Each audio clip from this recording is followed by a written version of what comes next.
Hey everyone, so a very cool thing has happened, and this is a video about it.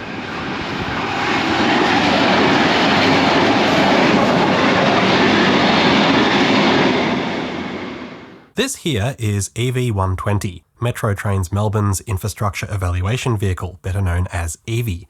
Evie makes regular patrols of the whole Victorian state broad gauge network, visiting each line roughly every 3 months. It measures track and overhead wire geometry, looks for rail faults, and also checks the position of line-side infrastructure such as platforms and bridges.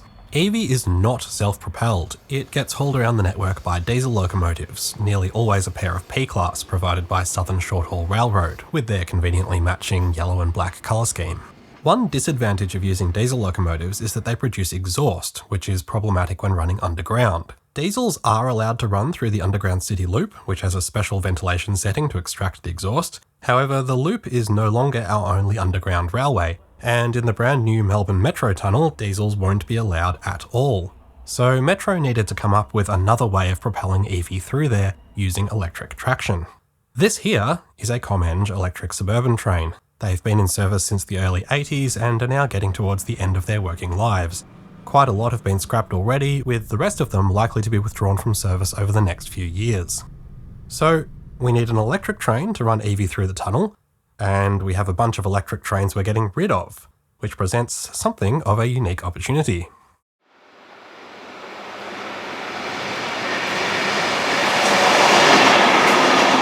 Things kicked off on the 4th of January 2025 when a 6-car Comeng set was used to haul Evie from Calder Park sidings via the Metro tunnel to Pakenham East Depot and return. This run served two purposes. It allowed Evie to survey the recently completed tunnel infrastructure for the first time, and it was also a proof of concept for hauling it with a suburban passenger train.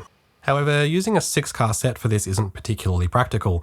For one thing, the total train length is longer than other suburban trains, meaning it wouldn't fit at lots of places around the network, and having Evie on one end of the train means only being able to run in one direction. For the initial run, this wasn't an issue, as there's a balloon loop at Pakenham East Depot, so the train was able to complete the entire trip running in the same direction. But if this was to become a regular thing, it'd be much better to have a train which can fit in all the places other trains fit, and one that's able to reverse direction easily. While the need for electric haulage through the Metro tunnel was the catalyst for this project, the idea would be to use this arrangement on all electrified lines going forward, leaving only the regional trips to be diesel hauled.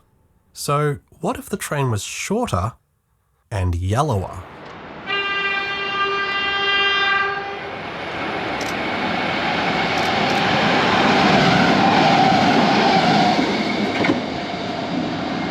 A 6-car Comeng set is made up of two independent 3-car sets, and each of those 3-car sets is made up of two motor cars, which have the driver's cabs, traction motors and pantographs on them and are classified M, and an unpowered trailer car in the middle, classified T. The T cars are just for passenger capacity. They don't carry any essential equipment, so if you want to repurpose this train for non-passenger purposes, you don't really need them. An idea was hatched to create two pairs of M cars, marshalled back to back, and position them on either end of Evie. This creates a set that can be driven in either direction and is shorter than a normal 6-car set, so it can run anywhere on the network. Crucially, the 4 M cars would also get a special yellow livery, and the project would be known as ECOM, as in Evaluation Comeng. Evie weighs just over 50 tonnes, while the 2 trailer cars removed from the sets weigh just over 30 tonnes each, so the power-to-weight ratio of the ECOM set would be a little better than an empty standard 6-car Comeng. Interestingly, the 4 cars selected for conversion were the same ones that took part in the initial run back in January, and I'm not sure if there's a specific reason it had to be the same ones, given they didn't have any special modifications at the time. Between that first run in January and being withdrawn for conversion in May, the set remained in normal passenger service, and I coincidentally photographed it here at Kensington during April without knowing the significance at the time. Initial mainline testing of the newly modified cars began on the 18th of June, with one of the 2-car sets running a series of test runs between Newport and Werribee. Running a pair of M cars back to back like this did require some modifications, as the wiring between the cars is set up for always having the T car in between. In fact, I'm quite confident in saying that prior to this project, no Comeng had ever operated as a 2-car set in their entire 44-year history, and this is also the first operation of any Melbourne electric train as a 2-car set since about 2002. Another issue posed by having the 2 cars coupled like this was the proximity of the pantographs. It's generally frowned upon in Melbourne to have two pantographs right next to each other because of the excessive upward force on the overhead wire. However, I say generally frowned upon because there have been numerous exceptions to this over the years, including the 6-car Hitachi sets, which ran with two pantographs close together for 35 odd years, seemingly without issue. But it was something they wanted to avoid here, and the solution was to hardwire the two pantographs together, so both M cars would have access to the 1500 volt traction power with only one of the pantographs raised. On Wednesday the 9th of July, mainline testing began with the full 5-car set including Evie, so we finally got to see the final product in action. Another compatibility issue which needed to be addressed is with the couplings. Evie has knuckle couplings, which are standard on anything designed to be locomotive hauled, while Comeng M cars have a Scharfenberg multiple unit coupling on the front. These couplings have the multiple unit and train power cables built into them, as well as the brake pipes, so all these things are connected automatically when two sets are coupled together. By comparison, anything with knuckle couplings needs all the pipes and cables to be separately plugged in by hand. The mechanical part of joining these two couplings together is handled by an adapter coupling, which manages the physical shape difference and splits the brake pipes out from the Scharfenberg side, but doesn't provide any electrical connection. Adapter couplings are commonly used when a suburban train needs to be locomotive hauled for whatever reason. However, the needs of this situation are a bit different. With the M cars split either side of Evie, there needs to be a multiple unit cable connection between the two pairs, so they can all be controlled together by the driver in the leading car. Evie is already through-cabled for this to allow the push-pull diesel operation, but unlike a diesel loco, the Comeng cars don't have an external socket for the cables because they usually go through the Scharfenberg coupling. So two of the cars, the ones that will face inward, were modified with a multiple unit socket on the front. The second plug you see here is for head-end power. That's the cable that provides power to onboard stuff like lights and air conditioning, and in the case of Evie, all the computers and other equipment.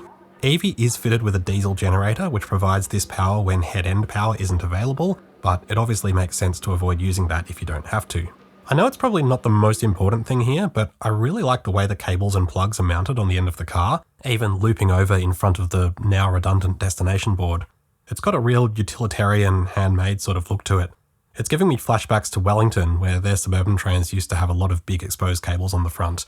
Huge shout out to those guys. Because these sockets are only on one end of each pair, this means the inward and outward facing cars will always be in those positions, and apparently they've been classified as MCP and MCH cars to differentiate this. However, externally, all 4 cars just carry the standard M classification. Interestingly, from what I can see, the interior of these cars remains basically untouched, still with the passenger seats and other internal fittings in place. Alright, we need to talk about this livery. The 4 ECOM cars have been re-stickered in a rather striking yellow and black design, which follows the form of the conventional Metro Blue livery, but simplified with solid yellow in place of the blue fractal pattern. There is so much I love about this. Firstly, I think we can all agree, it just looks great. You cannot go wrong with yellow and black on a train, as anyone who's seen A70 recently can tell you. Beyond looks, there's a practical reason to have a non-standard livery on something like this. Ideally, you want it to stand out to the public as being not a normal train, to discourage people from trying to board at stations. They've even included a big "not in service" message as part of the livery as an extra deterrent. However, speaking from experience, this is unlikely to work. The majority of passengers will attempt to board any train that stops and has doors, regardless of appearance. You can actually see some people getting ready to hop on as it slows through the platform here at Williams Landing.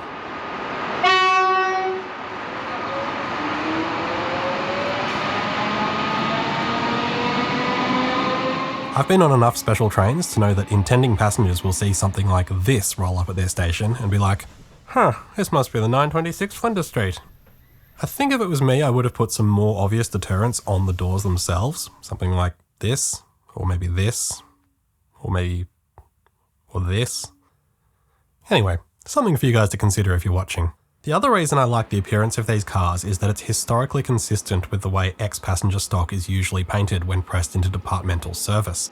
And it's not just the colour that has a local historic precedent here. Back in the 90s, a pair of withdrawn Harris M cars were painted yellow and used to operate the greasing train, which applied grease to the overhead wire and the inside of the rails on tight curves. The train also included a heavily modified Tate M car with its motors removed, also painted yellow, and a pair of V-line luggage vans as coupling adapters. Despite serving a completely unrelated purpose, the similarities are very striking here. Withdrawn passenger stock, painted yellow with a permanent not in service destination, top and tailing a special purpose vehicle and periodically patrolling the whole network. The Tate grazing car even had a roof-mounted observation cupola and pantograph that were used as part of its special job, just like Evie. By the late 90s, overhead wire greasing was no longer required as pantographs had been fitted with carbon strips, but the Harris Gracer continued running as a 2-car set doing rail grazing duties until about 2002. Another very distinct historic parallel. These days, rail greasing is boringly done by stationary grease pots.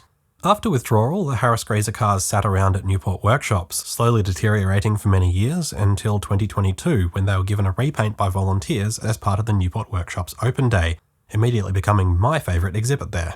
The Tate grazing car also sat in storage at Newport for many years, during which time I took this photo inside the cupola, but its timber body was much less resilient than the Harris cars, and it was eventually scrapped when space was needed for a new metro stabling yard. So after a break of 2 decades, Melbourne is once again going to have a special purpose yellow electric train patrolling the network.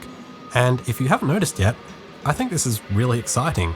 There's something very satisfying about seeing retired passenger stock getting recycled into a second career like this, and I think it's really significant that this project is something that happened completely in-house. We live in a time where creative engineering like this is rare, where most problems are solved by off-the-shelf packaged solutions from big multinationals like Siemens or Alstom. The fact that this is a local idea executed in one of our own railway workshops using surplus vehicles from our own fleet is a real callback to the days when the railways were an institution that did things themselves, solved their own problems. From an enthusiast perspective, this will give us a chance to see a Comeng operating into the future beyond their broader withdrawal from passenger service, and it's a chance to see a Comeng on parts of the network that haven't seen them regularly for many years. A special thanks to Pannier for providing some shots for this video of the parts I wasn't able to film myself. Check out his channel if you'd like to see lots more footage of this train, from the early tunnel tests right through to the final complete set. Make sure you keep an eye out for Evie and her new Comeng companions as they operate around the city, and thanks very much for watching.